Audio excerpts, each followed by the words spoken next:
Entre letras y otras pasiones. Un programa dirigido y conducido por la escritora y autora, poeta mexicana Paula Guzmán. Y transmitido a través de Pasión Radio. Seduciendo tus sentidos.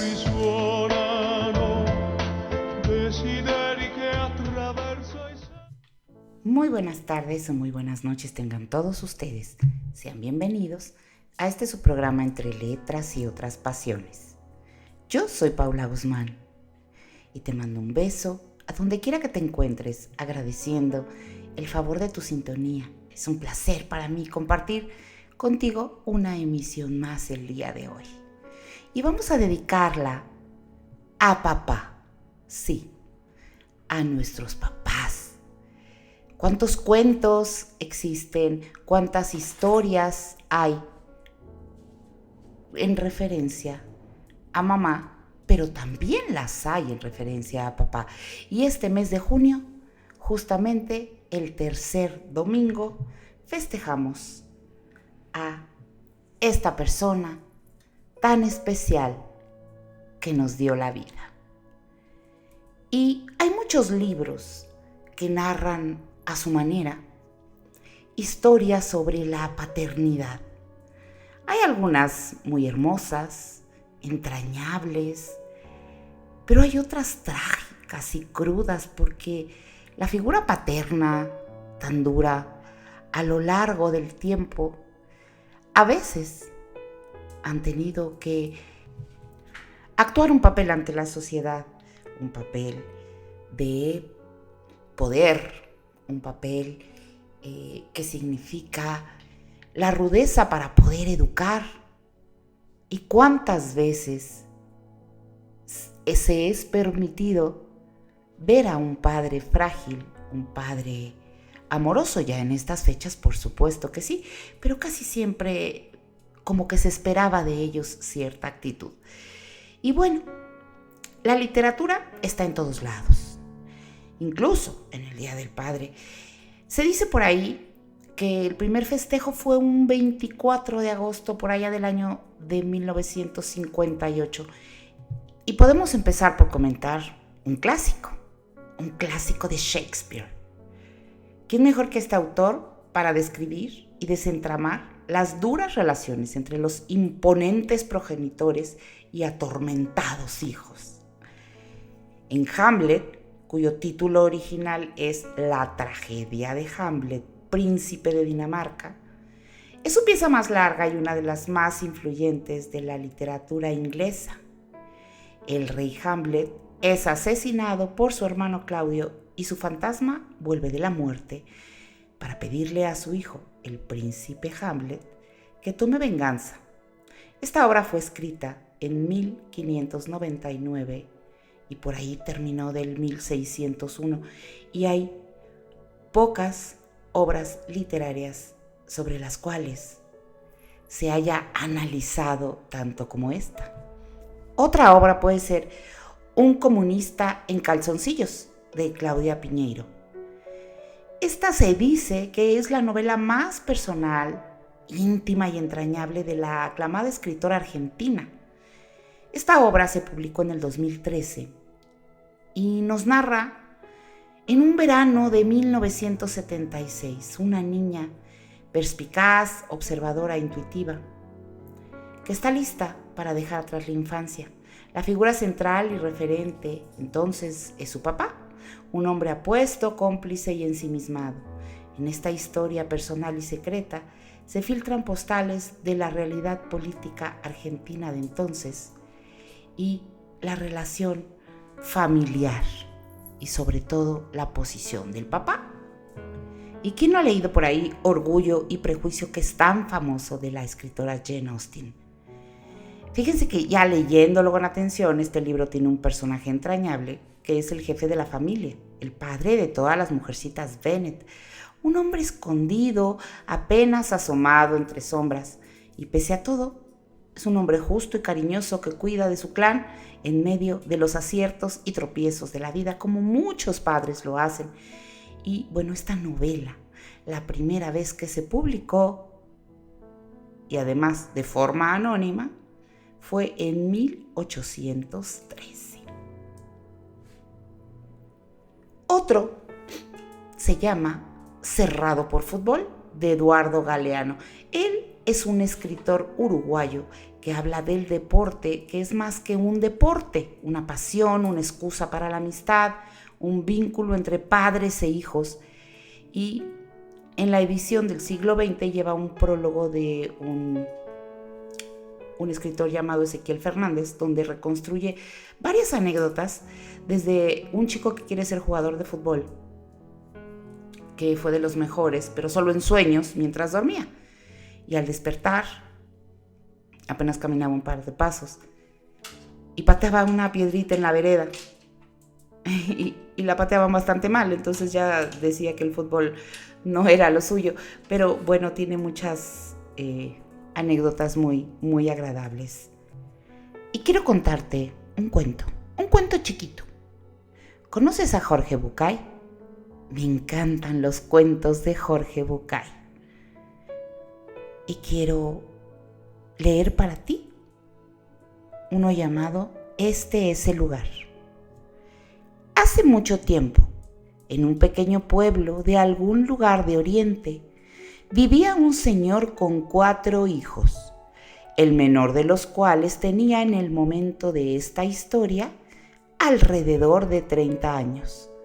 Para ese entonces sus hermanos contaban con 35, 37 y 40 años.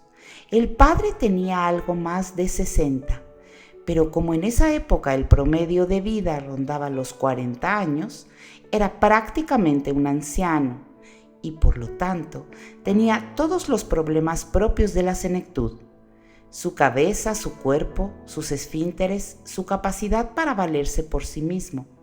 Nada de eso funciona ya bien en el viejo. Un día, el hijo más joven se casó y se fue de la casa. Se generó entonces un gran problema.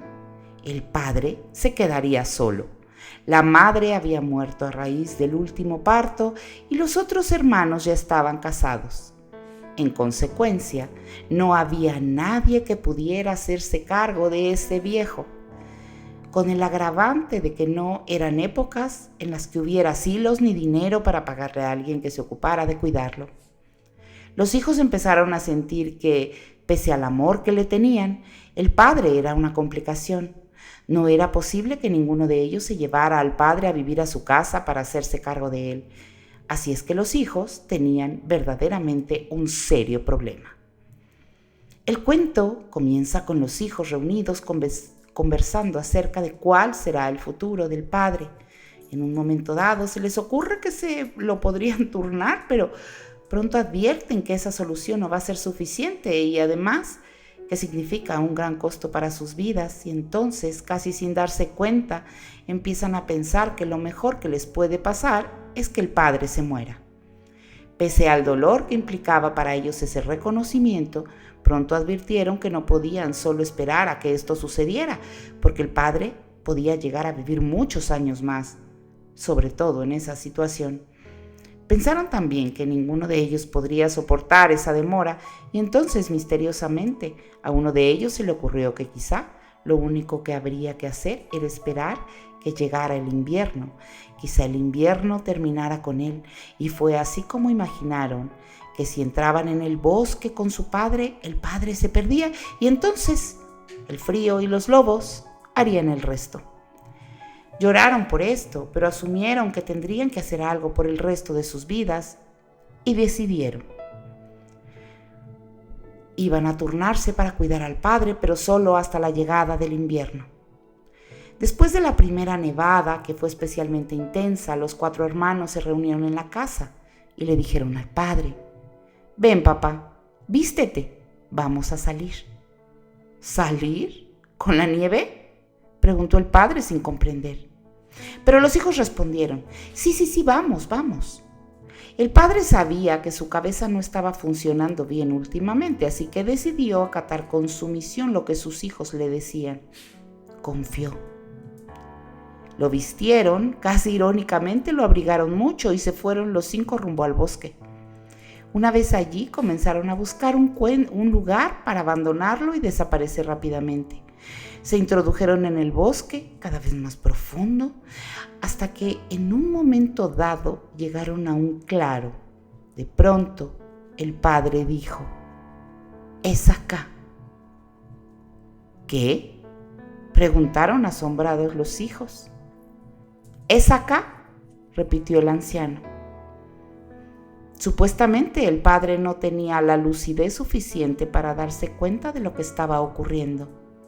Por otro lado, ellos se habían cuidado muy bien de no decirlo. ¿A qué se refería el padre?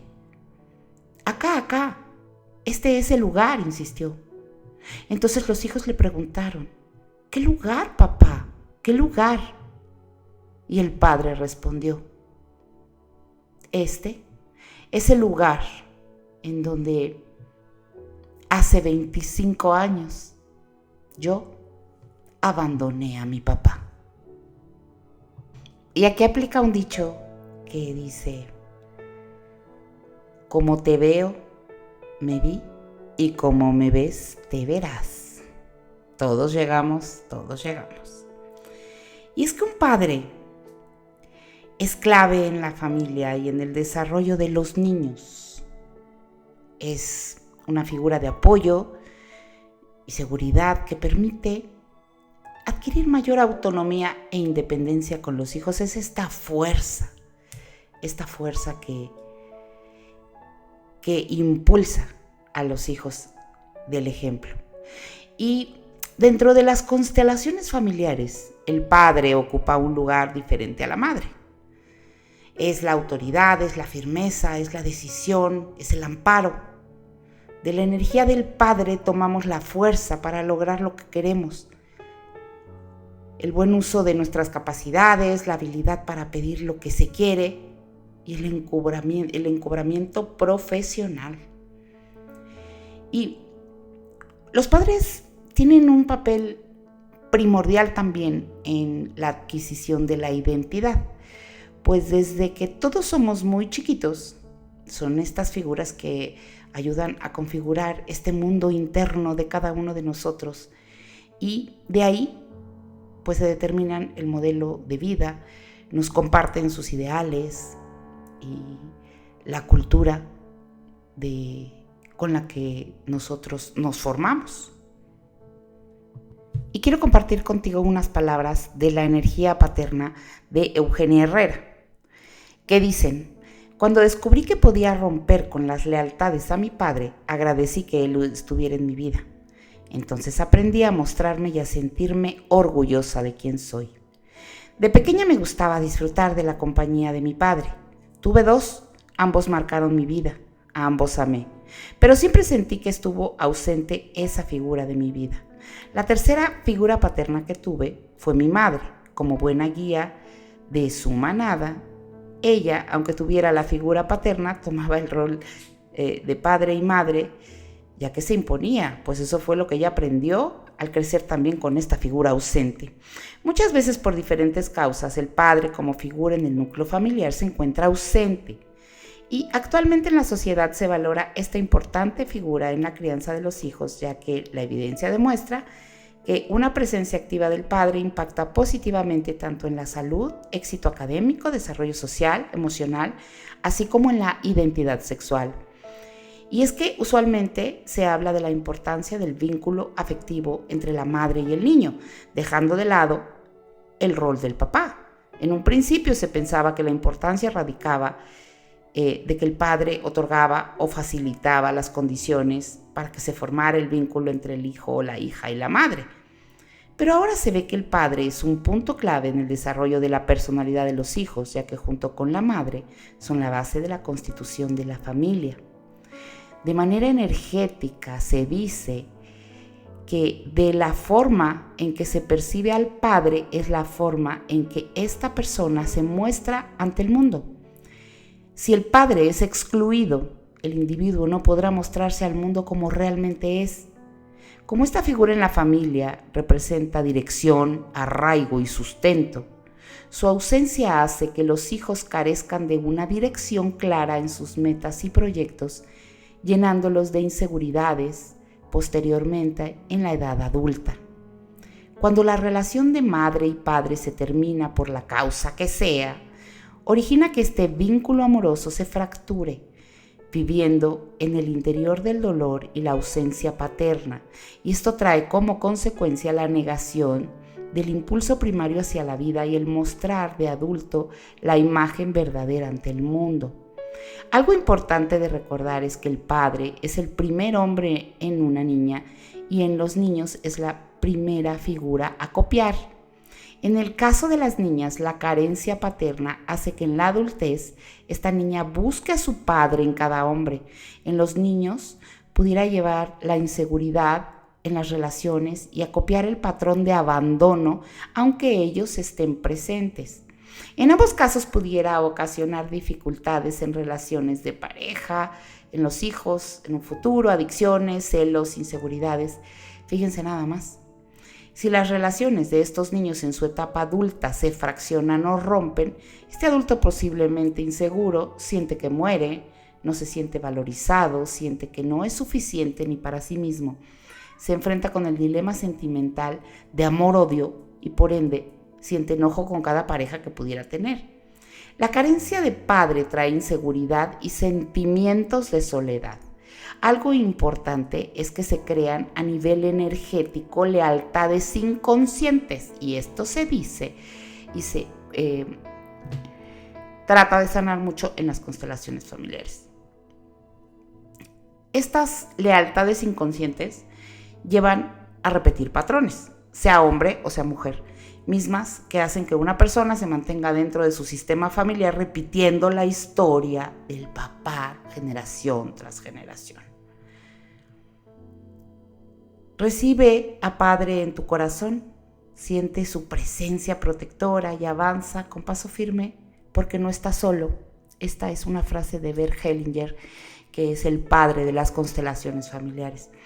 Y realmente no existe una fórmula mágica para sanar la energía con el papá, pero se pueden utilizar diferentes técnicas en terapia para hacerlo, terapias psicológicas o terapias alternativas, y hay muchísimos libros que hablan al respecto. Y cuando alguien se da cuenta, o nos damos cuenta, porque me incluyo, que hay una situación, un quiebre, una fractura en este sentido en tu vida, hay que hacer esta terapia, esta sanación, de veras desde el corazón, asumiendo esta responsabilidad, haciéndonos conscientes y respetando que el trabajo interno va a llevar un crecimiento emocional importante, pero no va a ser nada fácil. El restablecer el vínculo amoroso con el padre, aunque este ya no se encuentra en este plano de existencia, sin duda es un camino seguro a la felicidad propia y de los hijos que tengamos, porque sin duda alguna se fortalece las relaciones en general. Y algo muy importante es que honrar al padre es honrarse a sí mismo, y perdonarlo también es perdonarse. Estas son palabras de Eugenia Herrera y tiene toda la razón del mundo. Hay muchísimas historias y muchísimos padres ausentes, pero también hay muchísimos padres que han sido superhéroes. Padres biológicos, padres adoptivos, que han marcado la vida de todos nosotros si nos ponemos a pensar. Y en algunos programas ya les he hablado de esta maravillosa escritora mexicana llamada Rayo Guzmán, que está teniendo un éxito, la verdad, muy merecido y muy reconocido. Y bueno, ella, además de escritora, tiene una formación como terapeuta y como experta en desarrollo personal, pero tiene una chispa tan brillante y tan, ¿cómo les digo?, esta empatía que causa el escritor con el lector cuando hace magia. Bueno, pues Rayo Guzmán tiene un libro que yo les recomiendo muchísimo que se llama Cuando papá lastima. y les recomiendo que la busquen en sus redes sociales como Rayo Guzmán y se van a llevar una maravillosa sorpresa al descubrir no nada más sus publicaciones, sino las frases que comparte cada día y las entrevistas que ustedes pueden encontrar con ella en YouTube y en diferentes medios, por supuesto. Este libro, de Cuando papá lastima, tiene varios relatos y, bueno, con todos los derechos reservados a la autora y a la editorial, voy a compartir un pedacito de este libro, que es un relato para todos ustedes, para que vean lo maravilloso que escribe ella. Se les antoja el libro, lo consigan en Amazon o en cualquier librería, ya está en muchísimos países, y que lo disfruten, por supuesto. Esta historia se llama Sentada en la banqueta. Tener hijos no lo convierte a uno en padre, del mismo modo que tener un piano no lo vuelve pianista, y esta es una frase de Michael Levine. De niña me sentaba por las tardes en la banqueta a esperarlo. Cuando veía su tráiler dar la vuelta en la esquina al acercarse a casa, me ponía de pie y brincaba levantando las manos. Mi padre estacionaba con destreza su inmenso vehículo y descendía de él para acariciarme la cabeza y preguntarme: ¿cómo está la luz de mis ojos? Con mis 5 años a cuestas, esas palabras eran las más hermosas que podían escuchar mis infantiles oídos y me hacía sentir la más importante de sus hijos. Luz es mi nombre, y dice mi madre que mi padre lo escogió porque así se llamaba la tía que lo cuidó de niño cuando quedó huérfano de madre. Yo no conocí a esa tía porque murió mucho antes de que mis padres se encontraran. Soy la menor de 6 hermanos, 4 hombres y 2 mujeres, y en ese orden de nacimiento.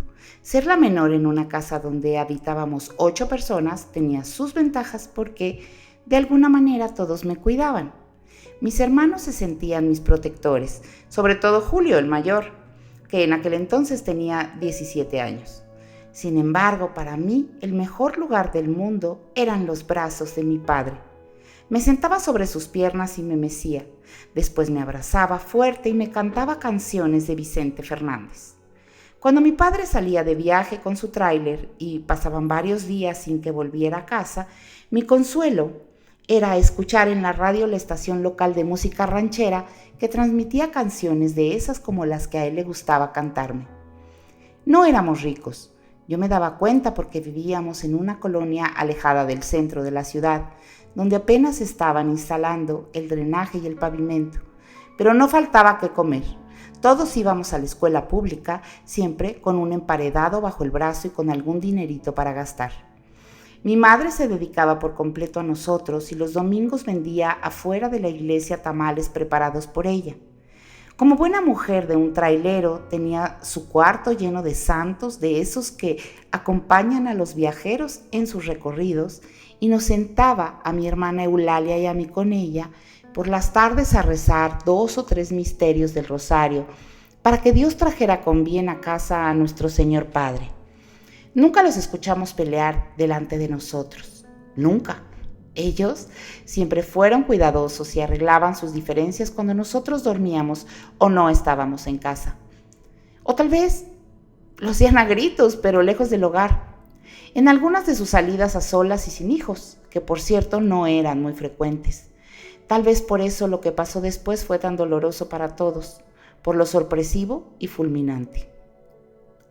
Mi padre no era cariñoso con todos sus hijos. Mis hermanos mayores dicen que jamás les demostró su amor, pero yo sí tengo recuerdos amorosos de su parte, y tal vez es porque fui la más pequeña, o tal vez porque me puso el nombre de su tía adorada, o tal vez yo le supe sacar lo bueno de su corazón.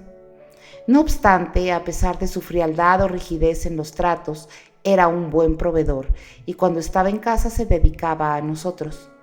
Nos llevaba al parque y nos compraba helados, nos traía ropa, sobre todo cuando hacía viajes a la frontera y podía comprar bultos enteros. Con lo que venía en ellos nos vestía a toda su tribu en un 2x3. Si el difunto era más grande, mi madre se encargaba de cortar, coser o ajustar vestidos, blusas, sacos, pantalones y asunto resuelto. Había pan en la mesa y un techo bajo el que nos cobijáramos. Había una madre que nos inculcaba respeto por ese hombre, aunque he de decir que muchas veces ella misma nos lo alejaba cuando nos pedía que lo dejáramos dormir porque venía cansado de tanto manejar y entonces pasábamos horas lejos de su habitación para no molestarlo. Y nunca los vimos pelear delante de nosotros. Tampoco lo vimos borracho ni agresivo. Mis hermanos y yo jamás recibimos un coscorrón de su parte. Las nalgadas y los gritos provenían de mamá. Jamás imaginamos que mi padre nos golpearía con el tiempo de la manera en que lo hizo. Sus golpes no fueron físicos. Las heridas que nos provocó no dejaron moretones en el cuerpo, pero sí profundas llagas en nuestros corazones. Una tarde de agosto me quedé sentada en la banqueta esperándolo. Acababa de pasar mi cumpleaños número 6. Mi papá me compró un pastel color rosa con sabor a vainilla y me cantaron las mañanitas. Ese fue el último cumpleaños en el que me cantó una canción de Vicente Fernández. Se hizo de noche y al ver que yo seguía sentada en la banqueta, mi madre salió y me dijo: «Luz, entra ya, tu papá no volverá». «Dijo que hoy lunes llegaba, aquí me quedo», dije emberrinchada. «No, niña, no volverá ni hoy ni nunca». Y entró a la casa llorando. Fue entonces que mi corazón de niña se exaltó y corrí detrás de ella. Mi madre se había dejado caer en el sillón que estaba frente al televisor y veía el aparato con los ojos perdidos en la nada, mientras las lágrimas escurrían por sus mejillas. Me senté a su lado y allí me quedé dormida. Al día siguiente, todo normal. Levantarnos temprano, ir a la escuela, regresar, sentarnos a comer. A veces me pregunto cómo fue posible seguir con la rutina de la vida cuando la vida se había roto. Pasaron los días y ni el tráiler ni mi padre regresaron. Había tanto silencio entre nosotros respecto al tema que sentía que cuando alguno de nosotros decía algo se escuchaba en forma de eco, como si habláramos dentro de una caverna vacía. Como a las 2 semanas recuerdo que ya no pude con la angustia que se había instalado en mi infantil pecho y abrí la boca durante la comida. «Mamá, ¿mi papá está muerto?», pregunté con inocencia. «No, hija, pero para mí es como si lo estuviera», respondió mi madre con la mirada metida en su plato de frijoles.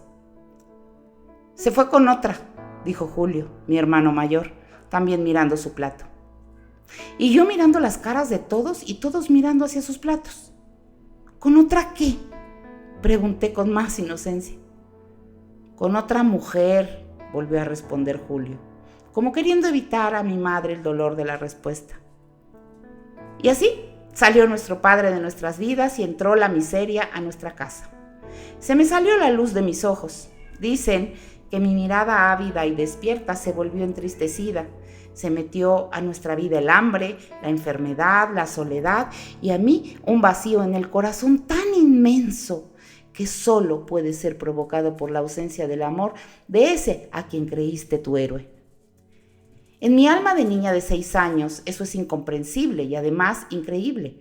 Me llevó mucho tiempo convencerme de que mi padre no iba a regresar a casa. Seguí sentándome en la banqueta por las tardes a esperarlo. Meses. Allí sentada en la banqueta vi a mi madre sacar en caja sus pertenencias para entregárselas a un compadre que se las haría llegar a mi papá. Mi madre empezó a vender tamales todas las noches y mis hermanos a trabajar haciendo mandados o limpiando zapatos. Julio, el mayor, dejó la escuela y se puso a trabajar en el mercado de abastos cargando bultos. Nuestra familia quedó mutilada de una forma dolorosa y ese dolor dio paso a resentimientos muy profundos que nos han acompañado durante toda nuestra vida.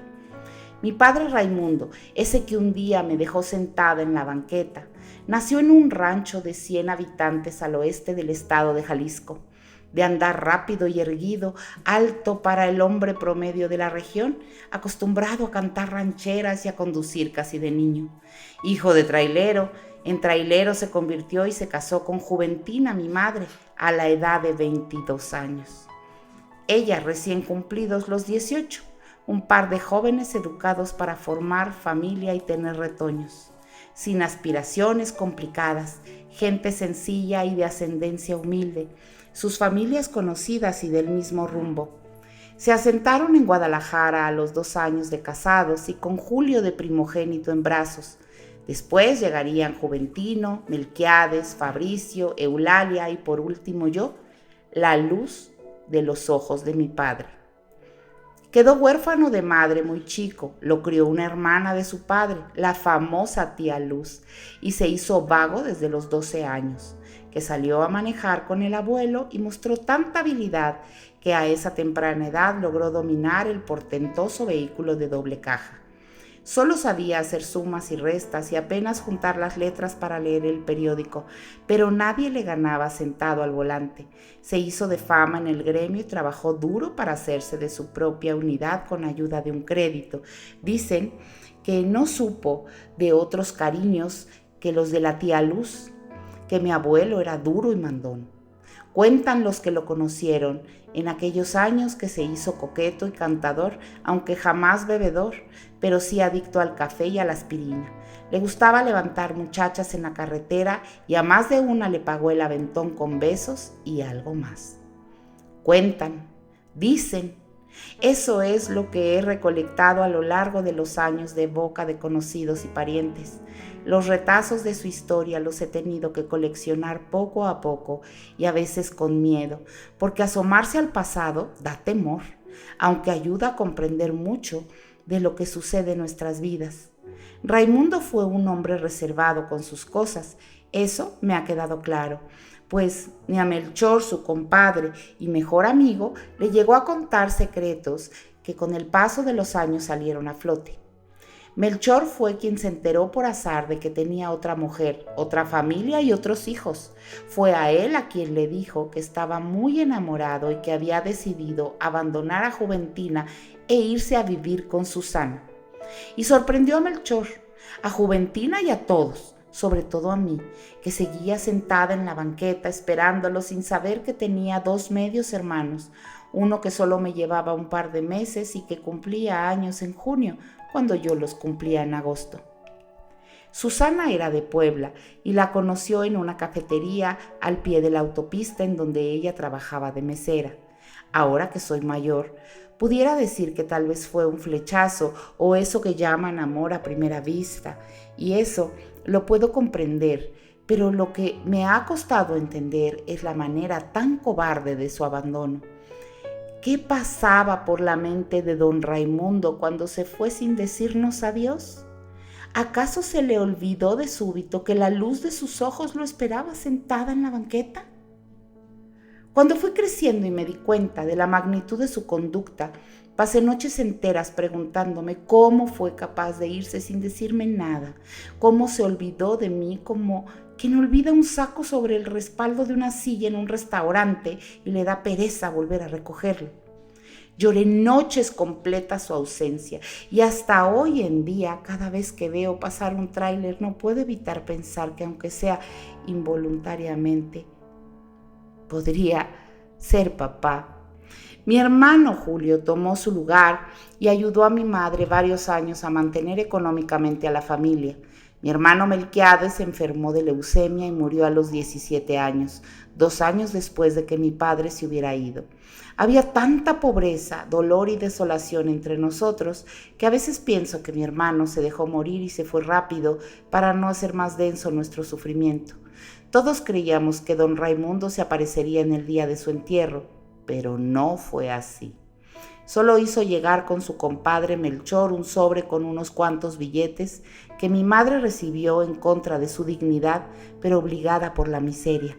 Eulalia, mi hermana mayor, salió embarazada a los 15 y se fue a vivir con el padre de su hijo a un rancho lejos de la ciudad, allá por los Altos, y la vemos muy poco. Julio se enamoró de una buena muchacha y se casó. Tuvieron gemelos, 2 niños regordetes y rositas de la piel, y entonces le dijo a mi madre que ya no iba a poder ayudarnos como siempre porque ahora él tenía que ver por su propia familia. Los que nos quedamos con mi madre aprendimos a hacer tamales y ampliamos el menú con corundas, tacos de papa y frijol al vapor, y un buen día quitamos la sala de la casa y pusimos mesas y sillas y convertimos el primer cuarto de nuestra humilde vivienda en una cenaduría. Entre todos atendíamos cada noche a los clientes y poco a poco fuimos teniendo fama en la colonia hasta que tomamos la decisión de rentar un localito en la esquina y lo nombramos Senaduría Juve. De ese negocio, producto de nuestra necesidad por subsistir, pudo salir lo suficiente para que yo estudiara. Otra vez el privilegio de ser la menor me benefició y por ser lista pude cursar la secundaria, el bachillerato y luego conseguí una beca en la escuela de enfermería. Me titulé y comencé a trabajar en una clínica privada. Mi madre ya había ampliado el local con ayuda de todos sus hijos y tenía hasta 2 empleadas. Nos emocionaba verla sentada detrás de la caja registradora, dedicada a cobrar y ya lejos de los hornos y de las ollas.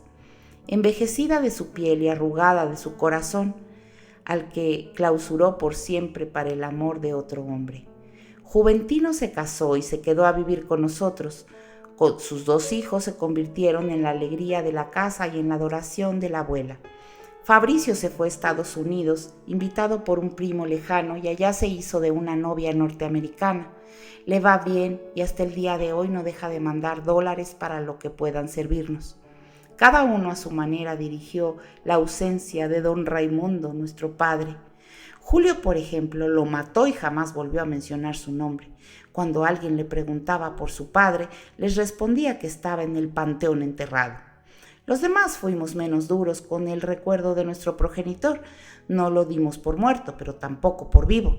Simplemente acumulamos la vida y crecimos e hicimos nuestros propios juicios y conjeturas. A mi madre nunca la agobiamos con preguntas. Bastante tuvo que cargar a cuestas con la traición de su compañero y la muerte de un hijo. Los rumores no faltaron y a la senaduría llegaban a cuentagotas, pero llegaban, que habían visto a mi padre cerca de la casa, que iba con Susana y 2 muchachos bien vestidos y en un coche de modelo reciente, que lo habían encontrado en el bautizo del hijo de tal o cual y que se veía viejo y que ya le había dado por tomar tequila, que mis medios hermanos se parecían a nosotros, historias, decires de la gente acomedida para llevar y traer chismes. Yo escuchaba, pero evitaba engancharme con esa información. Me bastaba con sentarme un rato en la banqueta para volver a revivir su abandono y ponerme de pie con la decisión de seguir adelante a pesar de él. No me fue sencillo, sobre todo en lo amoroso. Rehuía los noviazgos durante toda la secundaria y hasta mi madre llegó a preguntarme si era marimacha.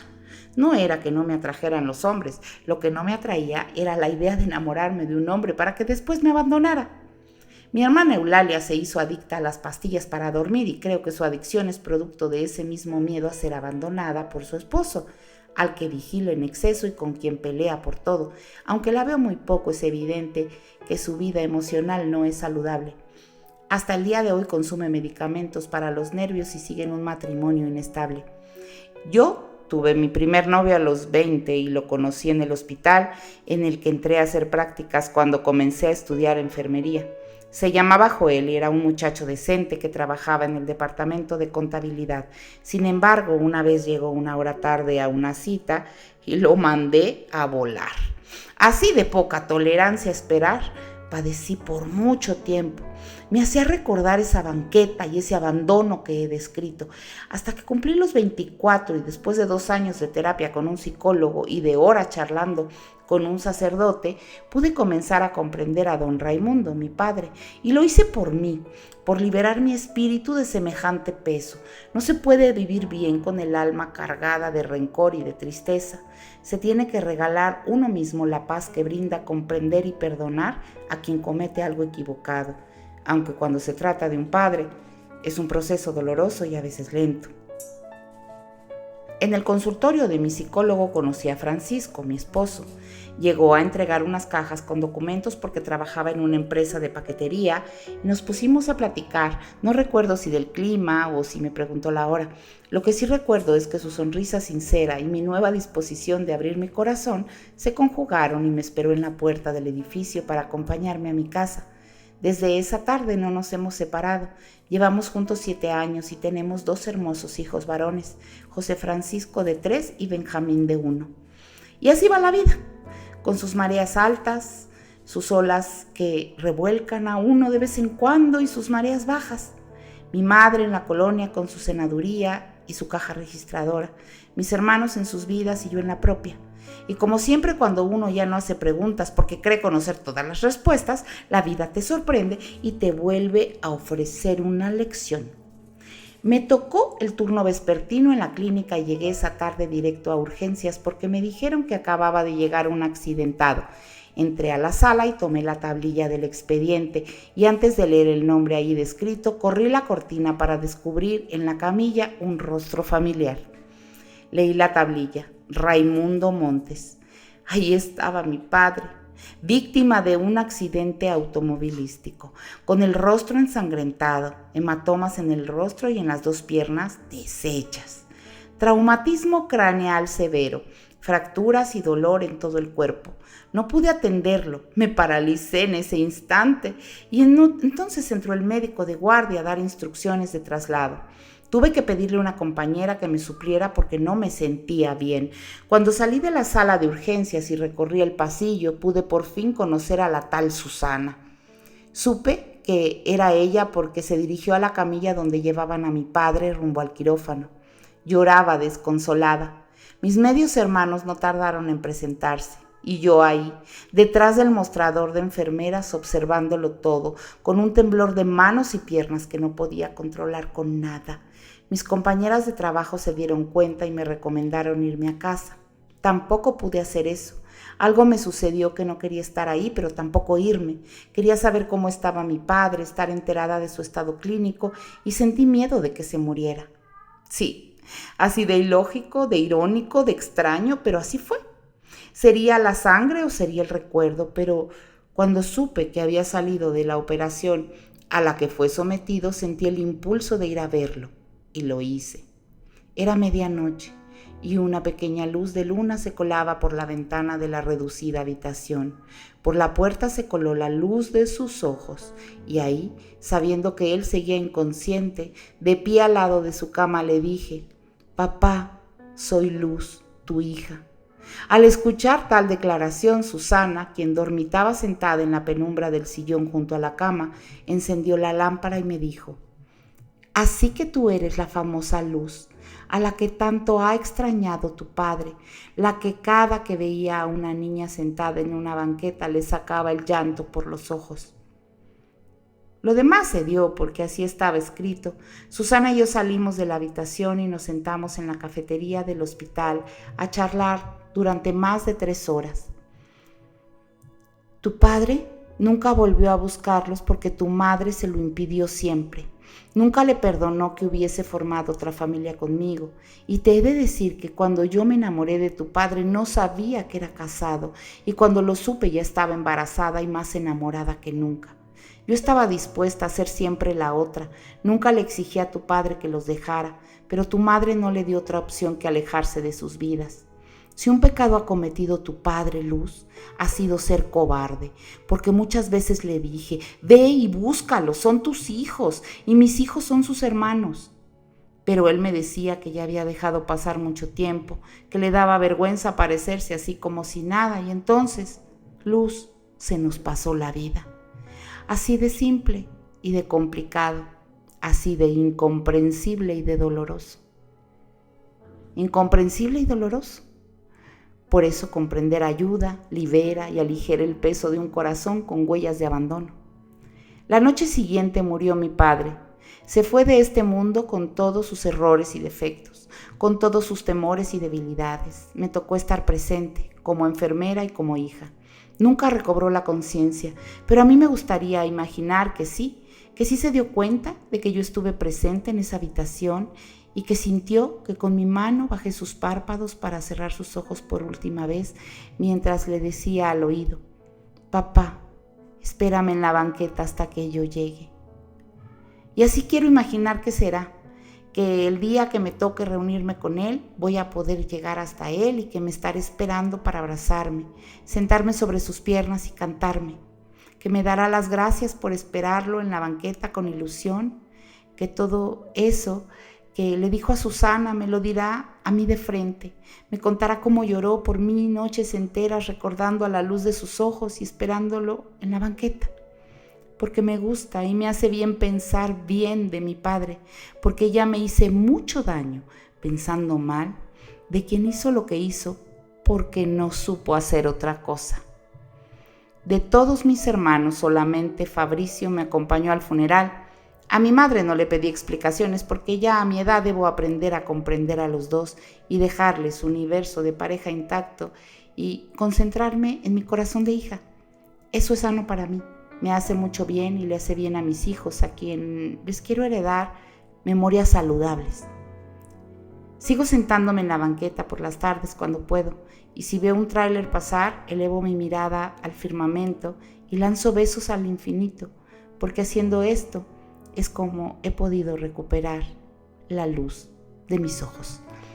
Y bueno, este relato está entrañable, está precioso, y cuántas historias de padres ausentes que se han tenido que ir por diferentes situaciones, por tener que buscar el sustento de la familia en otro lado, porque es lo que aprendieron, y la cultura machista han seguido diferentes enseñanzas y lo han hecho lo mejor que han podido, y hay padres presentes y cada vez más padres presentes, y creo que este vínculo en el corazón debemos rescatarlo, debemos sanarlo, y si no tienes que sanar algo, eso sería maravilloso, pero yo creo que todos siempre tenemos algo que echar un vistazo por ahí, y quiero felicitar con todo mi corazón a los papás, a todos y cada uno de ellos.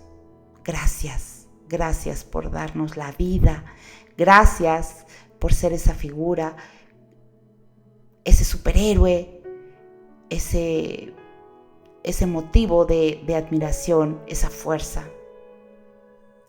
Y todos los hijos, lo que menos, humildemente, comparto, debemos hacer es juzgarlos, porque ¿quiénes somos nosotros para juzgar a nuestros padres?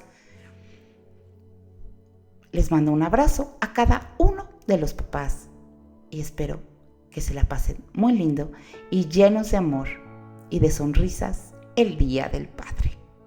Nos escuchamos en la próxima emisión de tu programa Entre Letras y Otras Pasiones.